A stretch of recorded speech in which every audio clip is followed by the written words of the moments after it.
I'd like to start actually on 9/10 because I remember very vividly that I just returned from a business trip from the Midwest, and the night before I flew in on a commercial flight, and I was sitting next to a young lady who was coming into New York City for the very first time. She was a sightseer, and she'd asked my opinion about some of the sights to see, and I had told her about obviously the Lady in the Harbor, Statue of Liberty, and the wonderful towers that we have.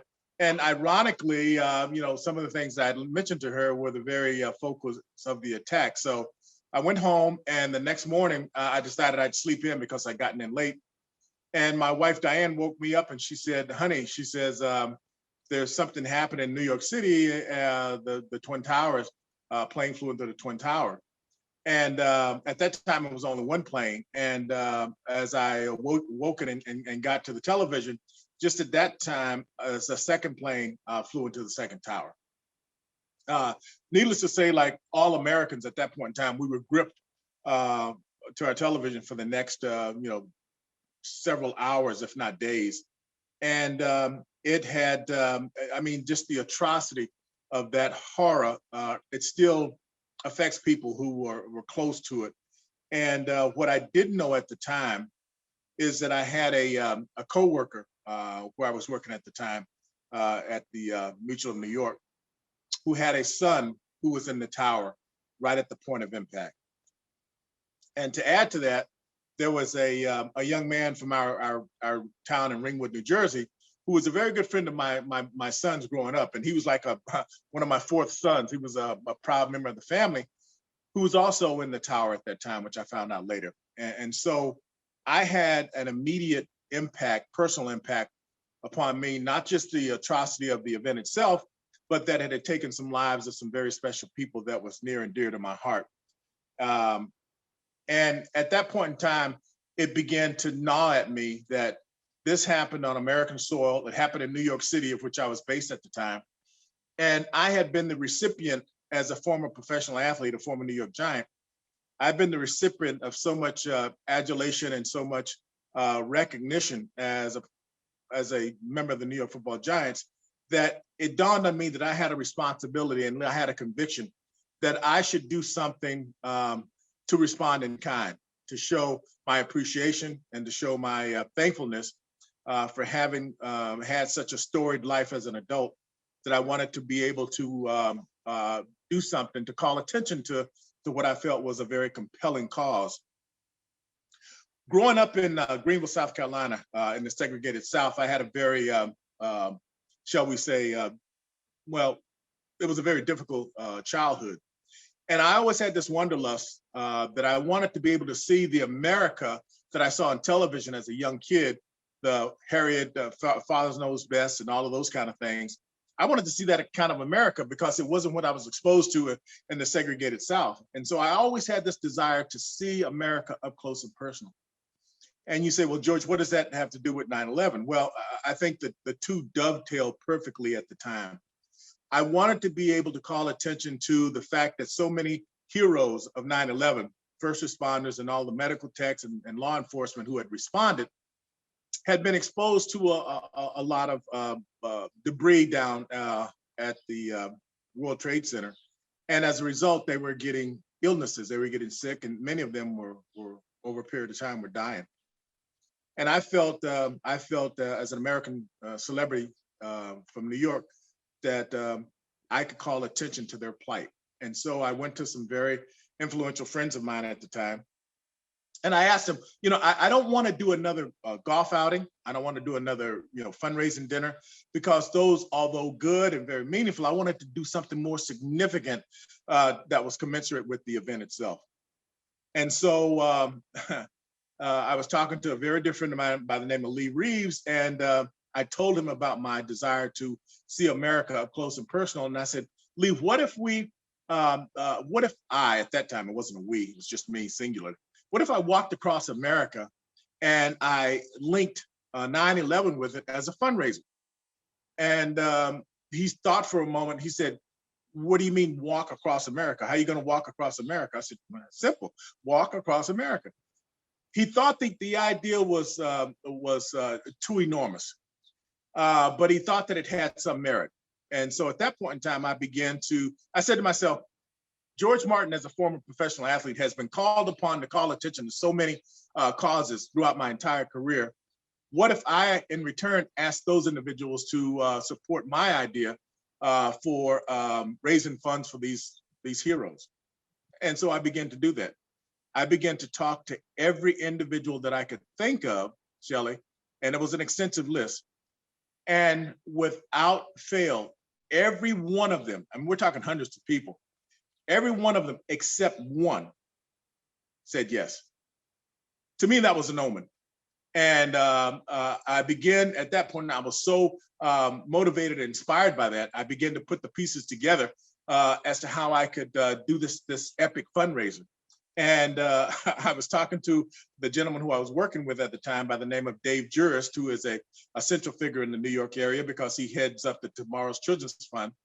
And I was an honorary member of that organization. And he said, George, he says, I think it's a magnificent idea. I think that it might be an enormous undertaking. So are you sure about this? And I said, absolutely sure. And he says, well, what kind of name do you think you could associate with this? And Shelley, I went through a litany of, off the cuff names, and he started laughing. He said, what is this for? And I said, it's for 9/11. He says, so why don't you just call it A Journey for 911? I mean, in retrospect, a stroke of genius. And that's how it started, Shelley. So that was it. My desire to help raise funds for the heroes of 9/11. We came up with this organization, A Journey for 911. And I mean, everything just sort of dovetailed. I was reading a manuscript that I developed during the course of this, and I look back in retrospect and I saw how all these things begin to dovetail almost seamlessly. My agency at the time, they gave us all the free legal advice in order to establish a not-for-profit 9013C. There were individuals who contributed everything from shoes, donations, across the board, including money. And initially I said, well, if I can raise $1 million, Shelley, that would be wonderful to help first responders of 9/11. And as I began to continue to put the pieces together, a colleague of mine, a coworker at the Mutual of New York at that time, he said to me, he said, George, he says, I think it's a great idea and I'd like to join you. I said, you're kidding. He said, yeah, I'd like to join you. And so when he came on board, the organization itself, Mutual of New York, said, you know what, we will give you as much support as you need, including the time off to accomplish this. So I'm sure you've heard of the name Bo Dietl, who has a very successful security business in New York City. He came on board and he provided security for the entire trip free of charge. So we had a team, we had a 5-person team, just cut to the chase. I had a road manager, I had a general manager, I had security, I had a medical technician that was provided by Hackensack University Medical Center, and myself. So it was a 5-person team that we initially launched, and it coincided with the start of the NFL season, in which the New York Giants helped support the launch. So I saw myself on the day of the launch walk from the George Washington Bridge to Giant Stadium on the opening day of that NFL season. And that would be the official launch to take me across the United States. Now, one other thing that bears noting is that I also went to 3 medical institutions that I'd had a relationship with, most notably Hackensack University Medical Center. And I asked them that if I embarked upon this journey, would they be supportive of it? And they said they would, because for every dollar that I would raise, they would match it with an equal dollar of support. So that was such a motivation. And to have 3 hospitals do that, and they would eventually become the recipients of the fundraising, it was phenomenal. And so we put together this ragtag team of 5 of us, and we embarked upon the journey on opening day of the NFL season. It was a sensational send-off. The media covered it, and as you've already alluded to, you spoke to Jay Winnick, who was my PR guy. who just did a masterful job. As a matter of fact, he won an award for the job that he did. And we embarked upon this journey, which I thought initially might take me, maybe a couple of months, a little bit more. And it was something that was it was just one of the greatest things that I could think. I mean, I won the Super Bowl, and to me, as a collective endeavor, as a team, I thought that was the epitome of success. But embarking upon this journey for 911 and to do it almost as a solo endeavor, because I was the only one who did all of the walking, the 3,000 plus miles across the United States. To me, that was equivalent to winning a Super Bowl, because it took place over the course of 9 months. And Shelley, the people that we met on the road was an inspiration unto itself. That's a whole nother story, because again, given my background, being African American, walking across all manner of areas in the country, I thought for certain that there would be some issues at some point in time. But I can tell you this, that not once during that entire 9 months, not once did we ever have a negative encounter, not once. Shelley, we walked across and people came out in droves to meet us, to support us, to ask us to come to their homes, to come to their business establishment, to come to schools, to come to universities and speak to their faculty, to speak to their student body. We estimated that I spoke directly to well over 1 million individuals during that journey. And that was in conjunction with having a minimum objective of walking 20 miles every day for those 9 months. And by the way, I will add that we met that objective every day except one. And that to me was a tribute to the great team that I had, the commitment that was there. As a matter of fact, before I went on my journey, a very good teammate of mine and a Hall of Famer by the name of Harry Carson said to me very profoundly, he said, George, for any reason that you can't finish this journey, I'm letting you know my promise that I will finish in your stead if that becomes necessary.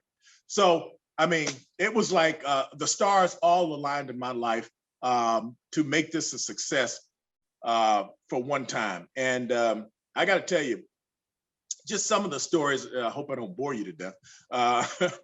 Some of the stories that I encountered are really epic. I always tell this one because it's kind of humorous. So we were walking, I think we were in Oklahoma, and it's amazing to see the characteristics of every state and every town and city.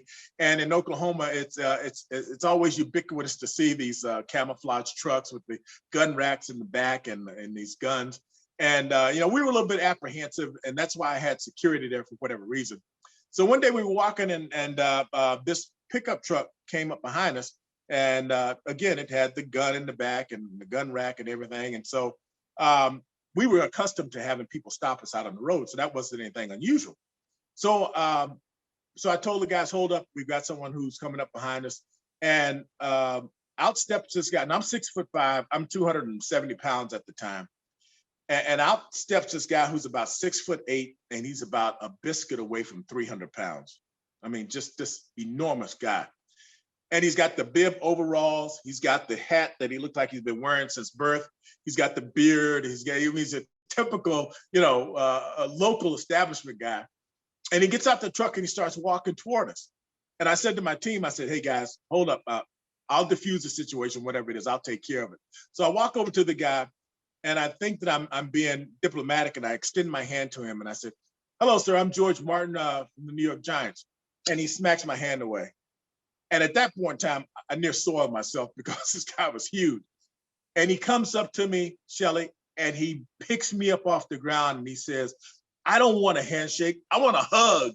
And he picks me up off the ground. I was just shell-shocked. He says, I've been watching you guys for weeks and I couldn't wait till you guys got down here. He says, I wanted to invite you guys to our home. I want you to invite you over to the restaurant. And he says, I want to make a donation to A Journey for 911.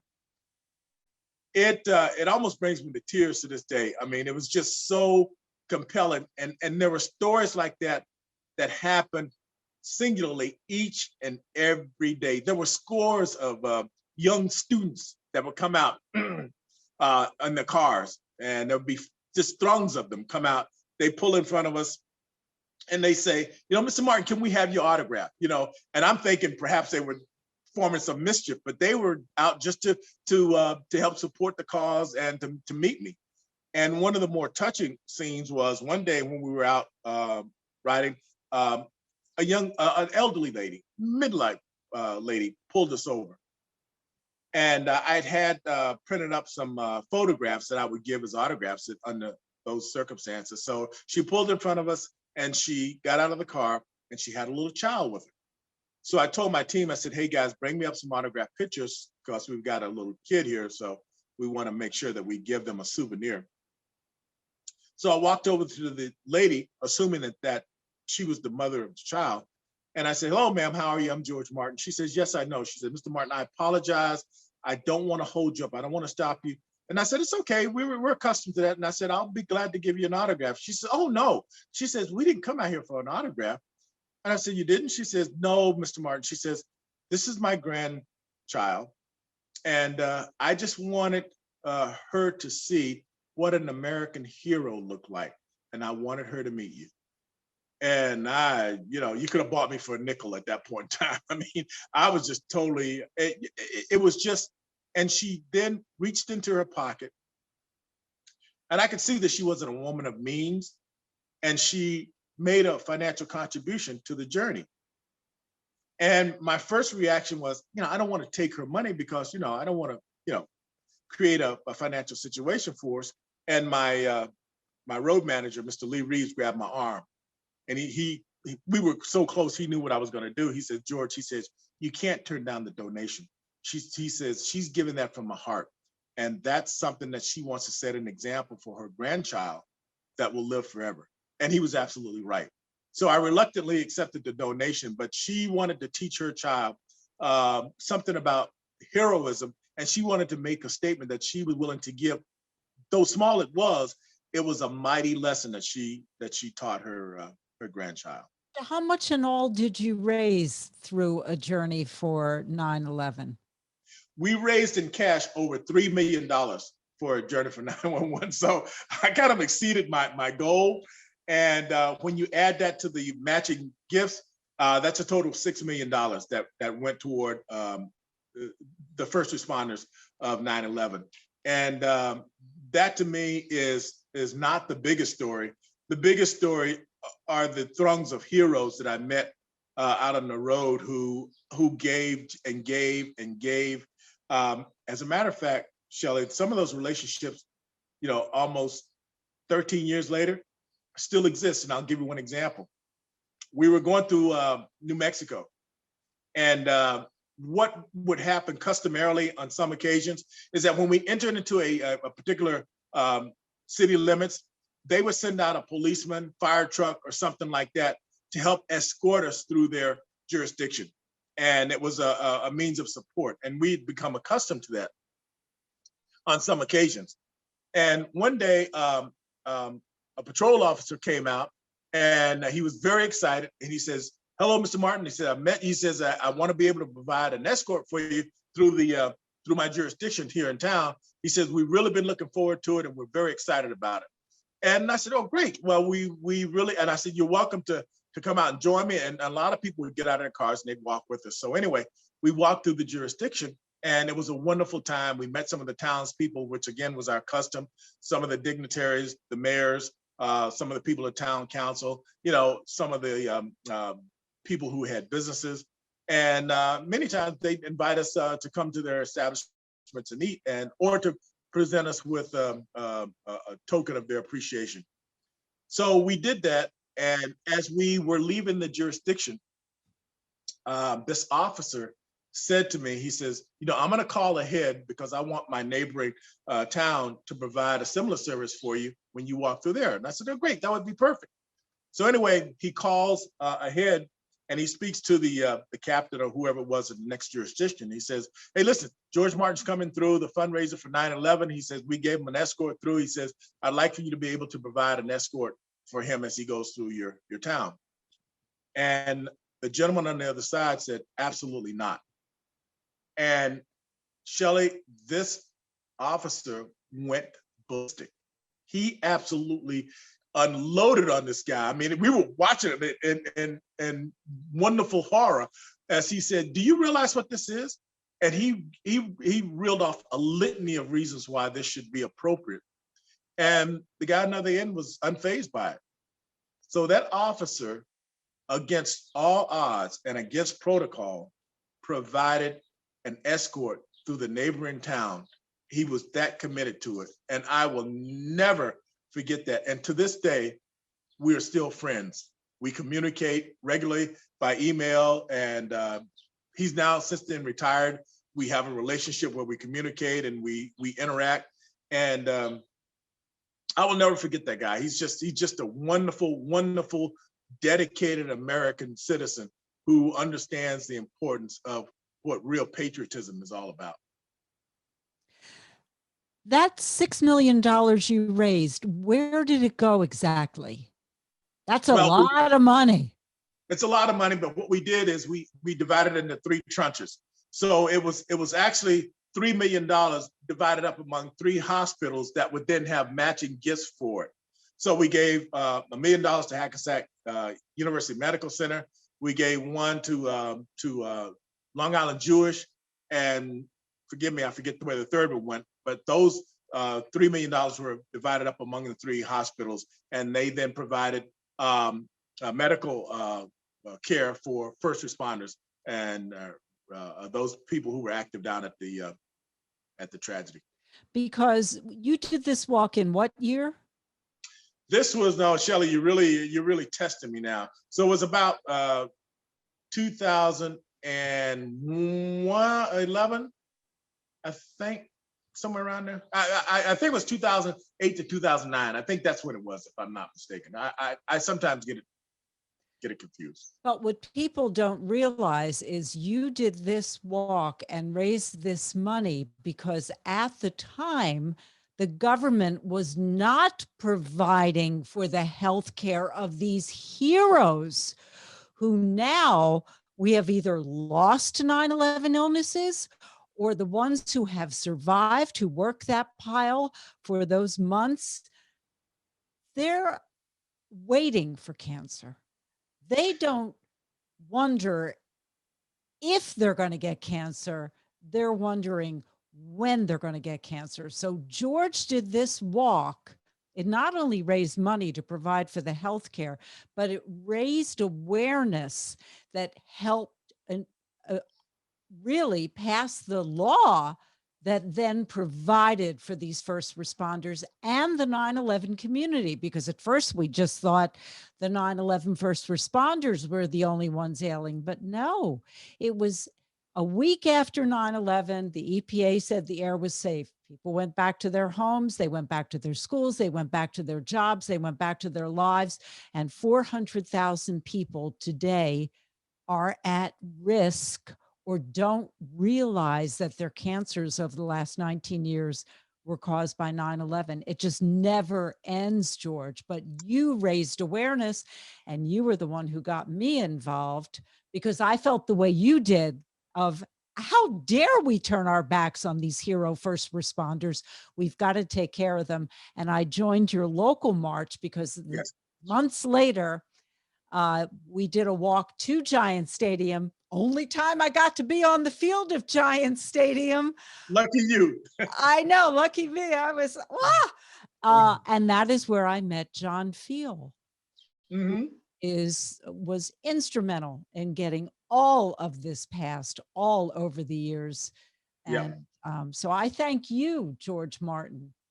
Well, Shelley, that was the whole purpose of A Journey for 911 was for me to show my appreciation. You know, John Field and I, we embarked upon a couple of things jointly because he similarly had a fundraiser, and he brought a lot of attention down in DC to the cause. I was privileged to have been called and testified before Congress on 2 occasions. And ultimately, I was recognized by Congress for my efforts, which I was really humbled by. But you're absolutely right. There was the mission was really twofold. Number one was to raise money directly for first responders, but as you so aptly pointed out, to call attention to their plight because it was being ignored by Washington at the time. And I thought that was just an absolute travesty. And you're right. John Fields he was absolutely a champion to this cause. And so when I had the opportunity to team up with him, I mean, I know he's smaller in stature than I am, but I looked up to him because of what he did. He was so full of conviction. And he's a guy who I admire to this day. Thank you, George. Is there anything else you want to add? Well, I will add this, that in retrospect, as I walked across the country, I came up with a conclusion, Shelley, and it's this, that there's far more that links us, that joins us, than there is that divides us. The journey was a once in a lifetime experience. It really was. It was magnificent in every scale. And when we concluded the journey in San Diego, California, the amount of dignitaries, the amount of people who had supported, the amount of relationships that we had forged was epic. It was absolutely epic. And I don't think I can remember the Super Bowl that we won as clearly as I remember A Journey for 911. It is something that is indelibly etched in my heart, in my mind, and it is something that I will never forget. And the relationships, as I said, that I forged along the way, they still exist in droves. And I'm a better man for having experienced A Journey for 911. And we're all better because of it. Thank you so much, George Martin. Thank you, Shelley.